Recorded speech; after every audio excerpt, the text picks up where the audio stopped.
तो इस एपिसोड की स्टार्टिंग में हम देखते हैं कि अब चैनसाओ के हमले की वजह से वो कोल्ड नाइफ पूरा परेशान हो गया होता है और उसके बग्स को अपनी कोल्ड एयर से और अपनी सारी टेक्निक से पीछे गिराने की कोशिश कर रहा होता है, लेकिन वो बार बार वापस से ठीक होकर उसके आसपास घूमने लग जाती हैं। ये देखकर वो अब बहुत ही ज्यादा हैरान और डरता हुआ पीछे हटने लगता है और उन्हें अपने आप से दूर कर रहा होता है, जिसे देखकर वो सारे मास्टर हैरान होने लग जाते हैं और वो कहने लग जाते हैं कि आखिरकार ये बग्स कहाँ से आ रही हैं, ये इतनी सारी को मार कर नीचे गिरा रहा है लेकिन ये बार बार आ रही हैं। और अब दूसरा मास्टर कहने लग जाता है कि शायद ये है कि इसके बग्स बहुत ज्यादा ताकतवर हैं, जिसकी वजह से इसकी कोल्ड एयर भी इन्हें जमा नहीं पा रही है। और अब वही मास्टर कहने लग जाता है कि ये तो बहुत ही डरावना होता जा रहा है। और अब वो कहने लगता है कि शायद त्यानसाओ को भी इसने हराया था। और अब वो ब्लड एंड किंग को देखता हुआ सोचने लगता है कि शायद इनके बीच में भी फाइट हुई होगी और बाद में इनके बीच में भी एक समझौता हो गया होगा। और अब ब्लड एंड किंग मन ही मन में कहने लग जाता है कि अगर ये भी इससे समझौता कर लेते तो ये भी सारे जिंदा बच जाते। और अब हम देखते हैं कि वो बंदा पूरी तरह से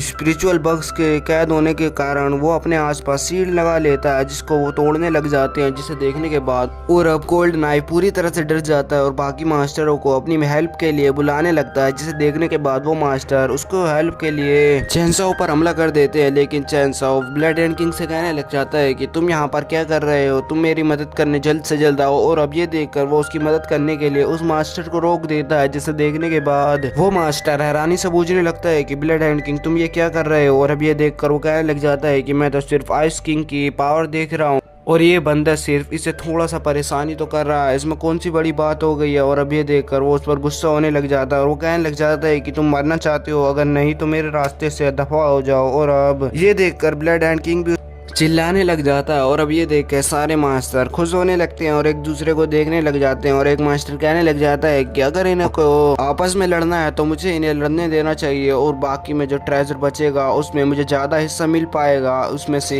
एक दो को तो मारी जाना चाहिए। और अब वो मास्टर गुस्से में आकर ब्लड एंड किंग पर हमला कर देता है, जिसे देखने के बाद ब्लड एंड किंग उस पर हंसते हुए कहने लग जाता है कि ये तो बहुत ही बेकार फॉर्मेशन है। और अब वो अपनी ब्लड एंड फॉर्मेशन से उसकी फॉर्मेशन को कुचल डालता है और अब जिसकी वजह से वो पीछे गिरने लग जाता है, लेकिन उसके दोस्त उसे पकड़ लेते हैं। और अब वो हैरानी से कहने लगता है कि तुमने ब्रेक थ्रू कर लिया क्या। और अब सब हैरान होने लग जाते हैं और अब वो कहने लग जाता है कि बेवकूफ। और वो पीछे चैनसाओ को देखने लगता है और चैनसाओ अब उसको कंट्रोल में कर उसकी सीढ़ी को हटवा कर उस पर स्पिरिचुअल बग्स से हमला करवा देता है, जिसकी वजह से अब वो स्पिरिचुअल बग्स का शिकार बनने लग जाता है, जिसकी वजह से अब वो बहुत ही दर्द से कर्रा रहा होता है, जिसे देखने के बाद वो उससे माफी मांग कर उसे छोड़ने के लिए कहने लगता है। और अब चैनसाओ उसकी माफी को भी एक्सेप्ट नहीं करता है और वो कहने लग जाता है कि अब तुम मरने वाले हो तो तुम बहाना बना रहे हो। और वो उस पर और भी तेजी से स्पिरिचुअल बग्स से हमला करवाने लग जाता है, जिसे देखकर वो कोल्ड नाइफ भी हैरानी से कहने लग जाता है कि अगर मुझे यहाँ पर मरना ही है तो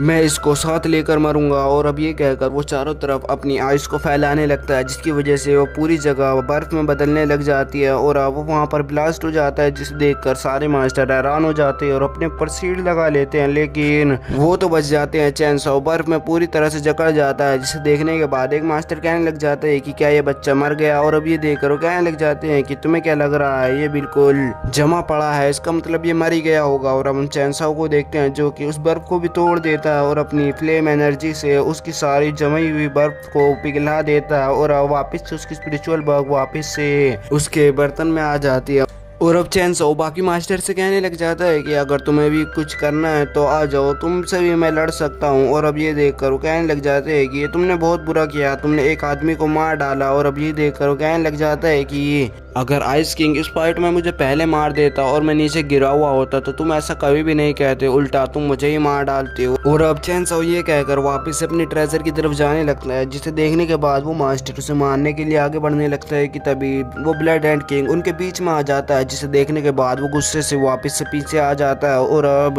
वो सारे मास्टरों को कुछ इशारा कर सबसे कहने लग जाता है कि हम अपने ट्रेजर को पहले निकालना होगा। और अब ये देखकर वो सारे उस बैरियर को तोड़ने की कोशिश करने लगते हैं अपने अपने ट्रेजर की। और अब हम दूसरी तरफ देखते हैं चैनसाओ भी अपनी उस टेक्निक को उस बैरियर से निकालने की कोशिश कर रहा होता है और दूसरी तरफ वो सारे बंदे वापस से उनकी तरफ ही आ रहे होते हैं और वो बहुत तेजी से उनकी तरफ बढ़ते जा रहे होते हैं। और हम देखते हैं कि वो उनके पास भी आ जाते हैं और अब वो बंदा उन्हें देखकर कहता है कि मुझे पता था कि ये यहीं पर ही होंगे। और अब वो एक इविल स्माइल देता है और यहीं पर यह एपिसोड खत्म हो जाता है।